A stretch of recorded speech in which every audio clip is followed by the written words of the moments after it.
I'm going to have to start this now by saying this is take two, because we just sat and made a video, and for whatever reason, unbeknownst, because we're not computer whizzes, we don't know, but somehow we managed to completely cock it up. You did, I didn't touch it. Yeah, it might have been me. However, this is my mum. Good evening. And we're making this video because we've been having a sleepover. And during that sleepover, we got talking about when my mum was a little girl and how different things were when she was growing up, how she felt growing up, and how things have changed up to current times of today. So we'll kind of go to where we were before by starting by saying that everybody can wish her happy birthday, because on May the 8th, my mum will be 69 years old. Not looking bad on it, I must say. Good genes, good genes. It's everything to be proud of. She was born on Biggie Day, which was the day war ended. So my mum grew up in the times of rationing. She remembers rationing. She remembers what it was like as a child in those days. And obviously she's gone through the aftermath of the war, through to the 1950s, when she wore pencil skirts and had great legs, through to the 1960s, when she had children and was a mother of four. And if you remembered them, you weren't there? Absolutely, apparently not. Through to the 1970s, when I was growing up, through to the 1980s, the 90s, and present day. And what we came to both came to the same conclusion, is that things have changed immensely. England is not the England. It's not the England you remember. That I was born into. It's not the England that I remember. So the England you remember was a place, obviously, because like I said before we cocked up the first video, you would remember growing up as a little girl, playing out on your doorstep, playing outside in your garden. We were most people were like street kids. They played out in the street. Occasionally. Well, no, not exactly, because we were not allowed to sit on the curbs because we got piles. That's what your mother said. So you grew up as a little girl in the black and white days. Yeah. And obviously, as you became a young woman, you got a job as an apprentice. Actually, got an apprenticeship as a hairdresser, didn't you? Yeah, I was a hairdresser. And you sat a proper sitting in guilds. Yeah. And went to work. Met my dad. Met your father and got married. That's and where my troubles started. All downhill from there. Yeah, so had 4 children. 4 children, 32 years married to the most wonderful man in the world, who was a complete arse, as we both know. He was a bit of an arse. In a very good way, but a bit of an arse. But he was a bit of a devil boy, my dad. But my mum was born in London, and she will correct me and tell me South London. Well, I was born on the edge of South London and Surrey, so therefore I'm sort of. And my dad also was born in London, so they grew up in London when, after the war, obviously you still had, you would still have unexploded bombs, I would imagine. Yeah, what we used to call bomb sites was the most exciting place to be, right? But the one place you shouldn't be, obviously. One place we was told not to go, but mostly boys would be all over anything work. And back in then, like something that never entered my head earlier is little boys back then wore balaclavas, didn't they? Oh, without a doubt, yeah. And it was never deemed as being something. No, they wore balaclavas with short trousers, and they also had that nose stuff painted on their knees where their little chap legs used to get rubbed to other wellies, you know. So we looked wonderful. Very attractive. Sounds like an attractive era. Sometimes it was iodine, and sometimes it went round their ears as well, because things weren't the same as they are now. But my father used to always installing us. You kids don't know how lucky you are. You know, we've got beautiful and wonderful National Health Service. And if you're ill, we don't have to worry about having to pay for it because it's taken out of my wages. And you can go and get if you're ill, you get looked after. You've got beautiful good hospitals, good nursing system. The doctor comes to see you. We had a family doctor, so therefore he knew what you were like, what your family was like, and we grew up with it. So the things, obviously, a lot of things, obviously. I mean, we're not going to cover everything tonight because obviously there is one particular thing that we may want to make this video with regards to. But obviously you grew up in a time when teachers were true teachers, where giving you a donk on the top of the head with a thimble Was nothing. was commonplace, or hitting you on the back of the head with a fork. Oh, there was the teacher that was really good who used to write on the chalkboard, and he used to say, "I've got eyes in the back of my head," and if he heard anybody speaking, he used to throw the board rubber over his shoulder and always hit the person that was talking. How he did it, I don't know, but he did. He had eyes in the back of his and head. he used to say, "Well, that's all right. I'm such a good aimer because I used to drop bombs in the war." So obviously, you know, and your mum, so my granddad was a London bus driver, Yeah, and my grandmother was a clipping. Clippy. If anybody doesn't know what a clippy is, she was the lady that had the Lady little conductress. machine in her hand that handed out tickets, please. That was my nan. Well, she wasn't the only one, but that one was my nan. And then obviously you had children of your own, and I remember growing up in a time of relative safety. Yeah, going out and making go-karts and because we moved you because of at the time there were jobs. There was a shortage of jobs in London in the early 60s, and therefore we moved out of London for two reasons. One, for better housing, and two, to give you kids a better chance in life, and to be children for longer. Than what they could in towns, because you could go out and you could play out in relative safety in the fields, in the villages, and everybody knew you. And we went out and played when we were of a certain age, and we was allowed to go out and play. We went out and played and came home at the, you know. But she'd say to us, you know, make sure you're home at so and so time, and if we weren't back, sure as eggs was eggs, she came looking for you. Yeah. But you never felt any sense of danger for us when we were out playing. No, because where we lived quite near a river, where there was boats moored, and we knew the people that owned the boatyard. Therefore, you kids would take boats and go quite a long way on the boats during the summer holidays and help out. But you could all swim, but you couldn't go down there until we'd been taught to swim, and you could swim far enough to save yourself if you fell in.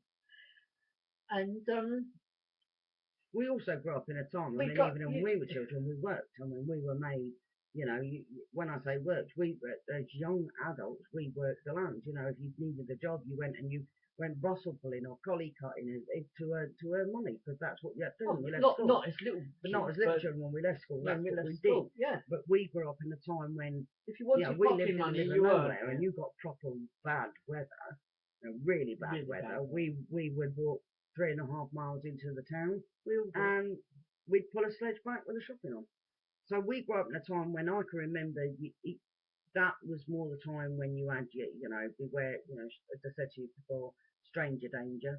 Yeah. You know, that started coming. The advert, do you remember the advert that used to say, Charlie came with a can, don't talk to strangers. Yeah. So we were starting to become aware that there was an element of danger. Yeah. And it was becoming aware that girls had been raped, they didn't come forward, they didn't speak, and then it was heard of it. You heard of it every now and again, but it wasn't a commonplace thing. It wasn't. So it wasn't in the papers every day of the week. It wasn't on the news every day of the week. And more than anything, inevitably, you really had the flasher.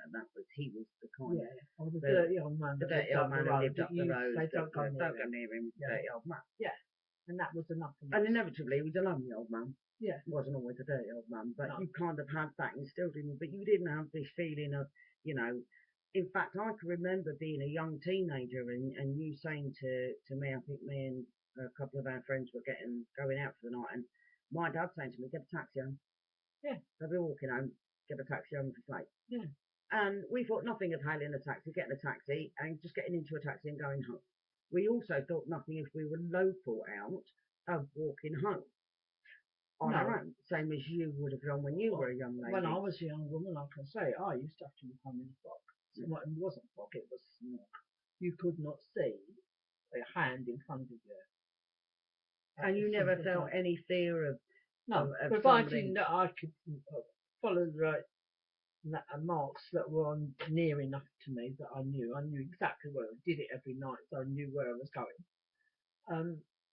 And you used the underground, you know, as a girl, you would have used the underground in the tube station. Underground, buses.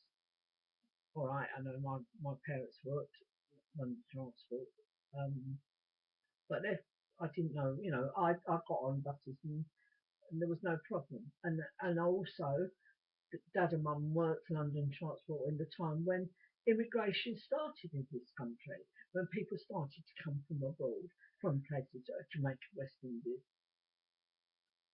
wherever they came from, and they come over and they used to work on mostly on London Transport. That's where a lot of the boats came over from too, and it was strange at first because wasn't anything we'd seen really, but so you must have had the fascination if you saw a black man, you would sort of go, you know, you would stare maybe, or your mouth might drop open. Your father would say, "Shut your mouth and stop staring," kind of thing. You know, it's rude, it's bad manners.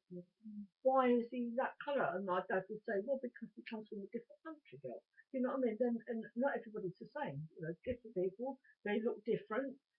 A Chinese person would look different to an English person. We've all taught that. And obviously, but inside, they're all the same. Because obviously, my grandfather, he was part of the war. Yeah. And he was also part of the liberation that went out in the liberation of Jewish death camps. Yeah. And as you rightly said, you know, he carried a lot of traumatic memories, but he just never. It was never spoken about. It was never spoken about. It never was. It wasn't a time he really wanted to remember. I can imagine it must have been quite an horrific thing. And really, I can't ever really ever actually asking him about it. Really, I suppose we all thought if somebody else's dad did it. Do you know what I mean? I suppose in years to come, it will be the same for. Like my dad was a soldier, but he didn't. That was all he knew. You know what I mean? And everybody's dad in my day had been a soldier or a sailor or an airman. And you had uncles that were in the Navy forces, and RAF and the Army, so there wasn't a member of your family that wasn't involved. Uncles that went on to be in Merchant Marine. So you know what I mean? I knew. So although we're going to do it, because obviously we're starting fresh. We popped up the first video. So one of the things that was sort of almost the last thing I mentioned before I messed it all up was the arrest of Paul Weston. If we're talking about the war, it seems fitting to only bring it in now. Yeah. To find that man had been arrested for reciting a speech written by Winston Churchill. The speech being about Islam being as dangerous as hydrophobia in a dog, and finding that he'd been arrested for that, you must have been particularly devastated. Absolutely devastated. Because if it hadn't been for Winston Churchill and a mind like his and other people like him, where would we be today?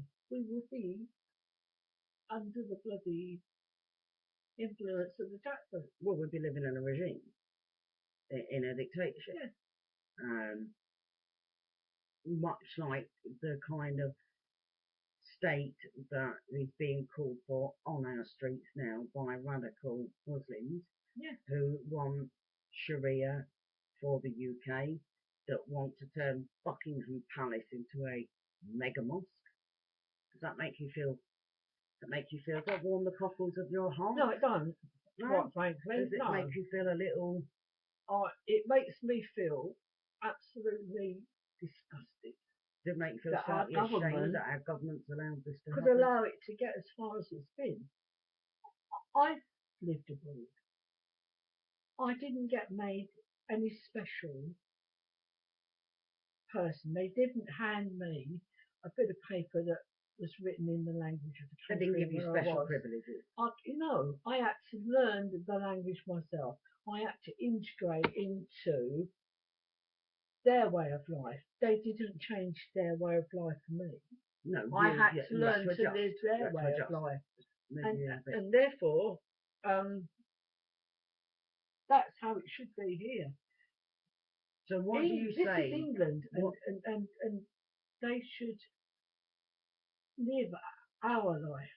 So what do you say to Muslims that have come to this country that aren't born here, that have come to this country and are calling for Sharia, that are doing Muslim patrols in London, and that are standing on our street corners calling for the death of the infidel, calling for the death of our soldiers, calling for our soldiers to burn in hell, calling for the law of Allah over the law of this country? What do you?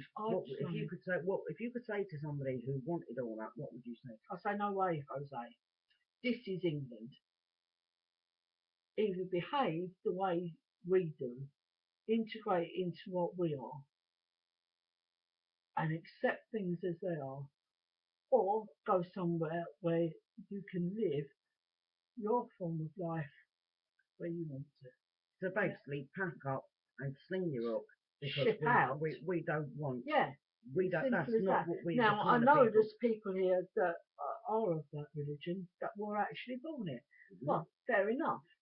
So what about those that are taking themselves out to Syria to fight in the war? They should be allowed to go. I've no objection. They should be allowed to go. By all means, go if that's what you want to do. Everybody's entitled to do what they want to do. But if you're lucky enough not to be killed while you're out there, then you should have your passport taken off of you. Well, you should not be allowed back in. Off them on the way out. Yeah, they should not be allowed back in the country because so they have been out there, they've been trained, they're dangerous. What about those that are going out there under the guise of going out there to give aid? When you know full well that's bullshit, you know they're going out there to learn this jihad, to learn terrorism, to come back to this country with the White Widow, for example. This umbrella of aid has gone too far, as far as I'm concerned. It's gone far too far. By all means, we as a country have always been fairly benevolent. We've always put our hands in our pockets to help people out who are in need. But it's got out of hand. We have no need to be paying out the amount of money that we're paying out to other countries where the money that is being spent out there hasn't been spent on what it's meant to be spent on helping the people that are going without. It's been spent on arms and things like that, which is total to build palaces for some idiot to live in. And what about the fact that our lads out in the forces have had their meals cut? They're being told that they need to follow the Geneva Convention, but they're fighting an enemy that does not adhere to the Geneva Convention. Therefore, they're basically fighting with one hand tied behind their back. I feel sorry for our troops. And what about when they come back? Do you think that they get what they deserve when they come back? They never have done. Never have done. Even whatever war that we've had, whether it been the First World War when my grandfather fought in it, they come home with mustard gas and terrible bloody disfigurements and never had any jobs to go to. The Second World War was much the same. There was nothing to come back to. And to be fair, we've got troops on our streets that are living rough because they've got nowhere to go. And that should never happen. And yet we're allowing more immigration into the country. Yeah. This country is only a tiny country now, and we've all paid in our share towards the National Health Service, Yeah. right? We've And been tax. doing that all our lives. We, from the moment we leave school and start work, we've been doing that, which enables us to a certain amount of privilege of being having to have things done. But our National Health Service has been abused. It's been abused by people that come over here to have things done, to have babies, to have operations, and they've all been free. Now it goes on because I've seen it happen. And then they bugger off back Then to they wherever bugger they off come and they from, don't and they don't them. pay anything towards it, and we're expected to pay. And you can only, the amount of people that are paying into it, it was enough to see that everybody has a little bit. Now we've got so many people in this country, we have got nowhere to house them. We are having to build. I mean, I read somewhere that they're putting like metal containers, Shipping one containers. on top of the That's other, right. to house people. That's disgusting. I mean, in the 60s, when Rackman was doing it and housing people on the floor, that was regarded as being terrible because they've got bed spaces marked out on floors. There's always been people making money out of it, and we can't allow just anybody to walk into this country. We can't. So really what we need to do is we need to come out of the EU. In my opinion, yeah. And we need to shut down immigration. We need to shut down immigration now. Stop it now. Finish it. No more. We need to ship out illegal immigrants. Ship out all the illegals that we can get hold of. And what about anybody who breaks the law who's not from this country? Send them out. I agree. So far at the moment, everything that we're talking about, we both agree. We've both got very similar views. And I think there's a lot of people of my age who would agree with you. And their eyes are opening. They're becoming aware of it. This is what's opening their eyes. But just so you know, she's pointing at the computer. The computer. She thinks you can see all of us. I'm sorry. So the internet. The internet has opened up people's... Yeah, it is the internet because you don't get it from the television. Because years ago, when we were kids and we didn't have a television, we only had the radio. My mum used to put BBC on, the news is on. We used to guide our life by the news on the BBC. We could rely on that. But can we now? No, because they don't tell us everything. They only tell us what they want us to know. It's the biased broadcasting corporations. So, yes. And but it's kind of biting them on the arse a little bit now, isn't it? Yeah. I mean, you know, I've uncovered, you know, the likes of the amount of paedophilia going on amongst superstars of today that we weren't aware about, which is now coming to light. And what infuriates me, Mum, is I make these videos, and one of the things that I address on a regular basis, as you know because you watch them, is Muslim grooming gangs. Yes. And Muslim grooming gangs targeting predominantly white girls. Now, I'm well aware that they have also targeted Sikh girls, and I believe that they actually target their own Muslim quite girls. frankly, I mean, I say it because I don't like to down anybody, but they have no morals whatsoever. Many of them. Those that are raping. Those that are calling for Sharia law. So as far as you're concerned, they see white Western women as whores. I don't think we're really worth anything. So how does it make you feel knowing that in a country that your father fought for, that your grandfather fought for, that your mother and your grandmother served in munitions factories, etc., fought for, you're now referred to as a... How do you feel knowing that you're referred to as a kuffar? Well, they can refer what they like to me. You know, I know what I am. Infidel. But if I'm an infidel, then I'm quite proud to be an infidel. But the thing is, it worries the life out of me to think that I'm seeing this now. What is it going to be like when I'm long gone and my grandchildren are about? So how do you feel about the burqa? I think it's stupid. I think that to think that those poor women walk around like that I mean, as you know, we've been out to it, so I've seen it.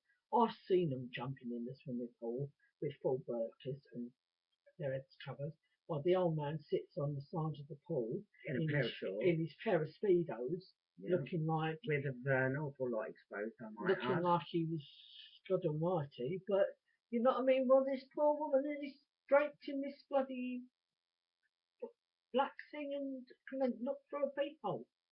And how do you feel knowing that they want the burqa to be fully accepted by the public in this country? I say no. I say if you want that, then you must go to the countries where it is predominantly. Do you find it? Way. Do you find, because obviously where you live, and I'm not prepared to say where my mum lives, but where you live, you walk through the streets, you do see burqa-clad women. Of course you do. Do you find it intimidating? I find it very intimidating. In fact, I won't walk past the mosque. And you won't walk past the mosque because? I won't walk past the mosque because although I've never actually, where I live, there's never been any bother. That you're aware of, anyway. That I'm aware of. I know through looking at the computer and the YouTube and etc. that there has been trouble there. I would hate to be walking past that and having a bunch of yous out there shouting at me, because quite frankly I would probably answer him back, which would be entirely the wrong thing to do. Well, it's going to do one or two things. You're either going to stand your ground and you're going to be attacked, or you're going to be terrified, and it's not like you can run because obviously you are disabled, and so you wouldn't be able to run away. So there is the fear factor. Yeah. So on top of that, so do you feel safe walking past the Gurdwara? Yeah. Oh, that's never bothered me. So going past a Sikh place of worship or a Hindu place of worship, you feel no sense of? No, because nobody's ever stood outside. I mean, I've gone past them no end of times. I've known no end of Sikh people. I know no end of Jewish people. They've never said that I ought to convert to their way of thinking. They're quite happy to know that they've got their way of believing in things, and I have mine, and we go about our business as it is. So you live life together in a relative sense of harmony, but yet you don't. I don't think the Sharia does not want that, because I'm able to read the computer the same as anybody else. I'm the computer the same as anybody else, and I can read what's happening and what they're saying. And did it help? Do you think it helped knowing that after obviously, because obviously I've been quite active in this for quite some time now, and I've educated myself. And I've made a point of learning. You've educated me because I knew nothing about it. I couldn't believe it. And knowing that I went 2 years ago, I couldn't believe it. And obviously knowing that I went to the Houses of Parliament with Anne-Marie Waters and Baroness Cox, and was part of launching a website that to me was an extremely important thing. To know that there is a need for that kind of thing to be addressed is enough to know that there is a problem here. There is a problem, and the trouble is there's an awful lot of people in this country that want to bury their heads in the sand and think that there isn't. And there's a lot of pandering. I mean, what about the woman who refused to sell a Bible because she's Muslim and she will not touch that filthy book? But instead of being fired, she got an apology. Yeah. And we are. So have we become an apologistic state? Well, yes, I think we have. And the thing is, as you know, you have no religion. The reason you have no religion is because when I had 4 children, I never thought it was my right to give you a religion. My contention was that I thought that it was only fair that you should grow up to embrace anything that there was and decide for yourself which. So to choose for myself if I wanted a religion. If you wanted a religion, whichever one you wanted. And knowing that I chose to remain atheist. Doesn't bother me. I mean, okay, I wear a cross around my neck. But it doesn't mean to say that I go to church every week. But you are, But I was christened. I'm Christian. I was christened into the Church of England. But doesn't mean to say that I like everybody. I think, or a lot of people in this country, they go to weddings, funerals, and that's it. But and, about and it. christenings. And christenings, yeah. That's But about it. but my dad always said that if you're going to pray to God, he'll lead you no matter where you say your prayers. That was his But logic. whatever you care to think of as So you don't think then that it's right that a well-known supermarket, Tesco's, thought it was okay to build a separate prayer room, no, and when they had to ask for permission to go in to pray, however many times a day, they didn't lose any pay. no. And then they complained, and they took it to court, and they won compensation because they felt they had had their feelings hurt. I think that this country has taken political claims too far. I've lived in another country so where there were people of the same ethnic minority there, and they weren't given any special things. They still prayed, but they did it in their own time. Well, we Because ourselves there isn't as a Sikhs, set time.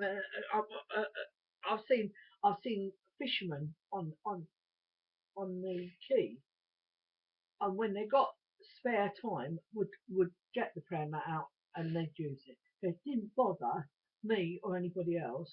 but we equally have seen when we was out in Egypt, we saw men that worked bloody long That's hours what I'm in a saying. day, And they did it when they got a and they chance. prayed when they finished work, Yeah. and they worked really hard. They didn't stop work to nip out and pray. No. What they would do is if you went into a shop and they were in the middle of prayer, they wouldn't serve you until they finished praying.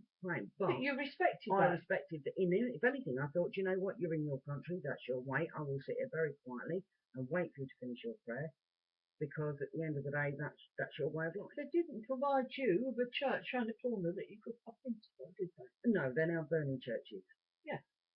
And they're But killing Christians. they expect us to allow them to build their mosques wherever they want to build them.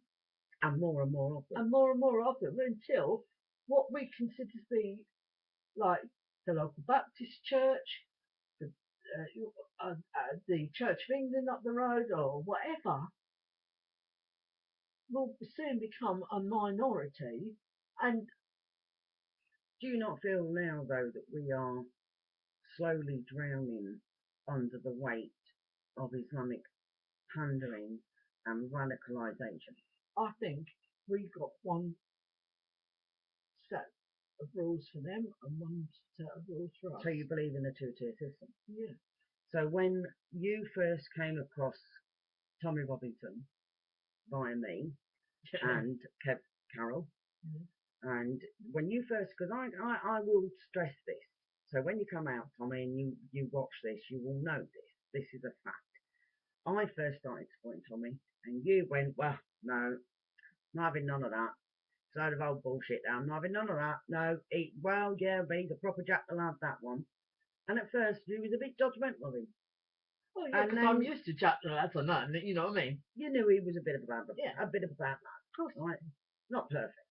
But as you got to know him and you got to listen to what he was saying, did you find yourself sitting there and nodding? Well, yeah, because I could see what he was saying was quite right. And when I started saying to you, what he's talking about, Mum, is this in the Quran? Yeah. It's here. It's in the Quran. Strike off the head of the infidel. Yeah. It says here to beat her. It says it in the Quran. It The says it in thing the that Hadith. really, really, really got me was when one of our soldiers was actually killed last week. Slaughtered in broad daylight. Outside of a children's school. Outside a children's school in the road. I'm sorry.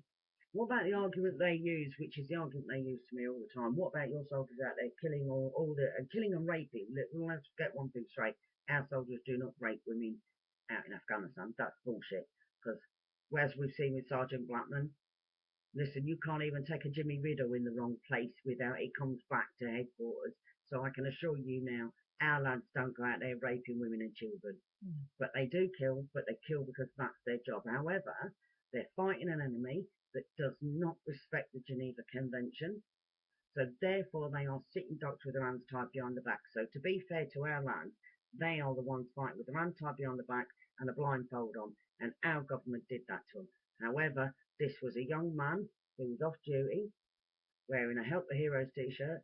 And for you, a woman of your age, to see that man slaughtered in broad daylight, having already heard that our troops had had meals cut, that our troops are ill-equipped, and to know that Tony Blair took us into an illegal war in the first place and sold this country out and changed the Magna Carta, was it, so that he couldn't be tried for treason, when he is a treacherous little I bastard, just make think no bones about that. the miserable excuses that we've got at the moment for the government, I despair of them. I really do, because they're pandering to these people and over this, and it all comes down to one thing, and that is oil and money. It also comes down to being browbeat with the race car. Yeah. And why When- should they think? But do you think Muslims are a race? No. Do you think Islam is a race? Well, no, I've had a look at this, and I don't think it is.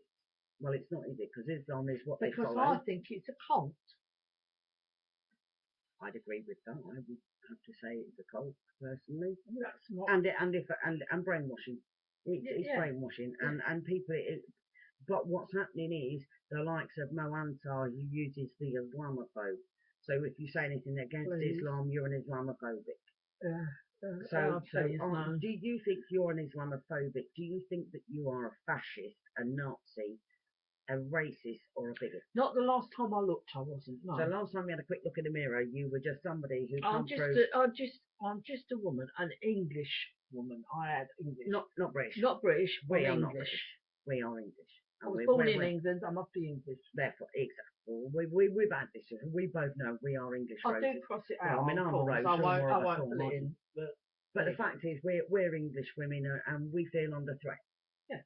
And you no longer feel safe on your street, No. in your country, No. where you were born. No. And in our opinion, because we've discussed this as well, in our opinion, if you want to live in this country and you're not born and bred in this country, then you play by our rules.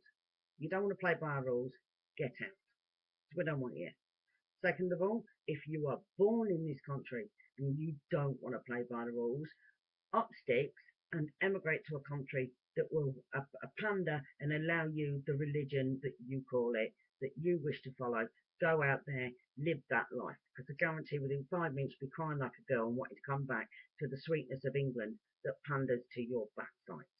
That's beyond a shadow of a If you go doubt. out to them countries and to fight for what you believe in, Or to be trained in terror. or to be trained in terror, I say go out if that's what you want to do. Go out, but you're not coming back. We don't want you back. I don't want a trained terrorist back in this country. We've got enough of me. We have enough homegrown terrorists. We don't need any more. Yeah. So this year, you voted all your life for Labour. Yeah. Do you wish it happened? Father voted Labour, and I voted Labour. Who will you be voting for I this should year? be voting UKIP, And because I think it's about time Britain started to govern its own country. I think it's time we started to have our own. We managed perfectly well before we went into the marvellous EU. and we had human rights without the EU. And we had human rights, and we also did trade, etc., etc. So therefore, we did it perfectly well. Then we can do it now. So we say, get us out of the EU, Get me out. shut down immigration, Yeah. ship out illegal immigrants. Yeah. If you break the law, you're not from this country, get them out. Yeah. Who do we hold accountable?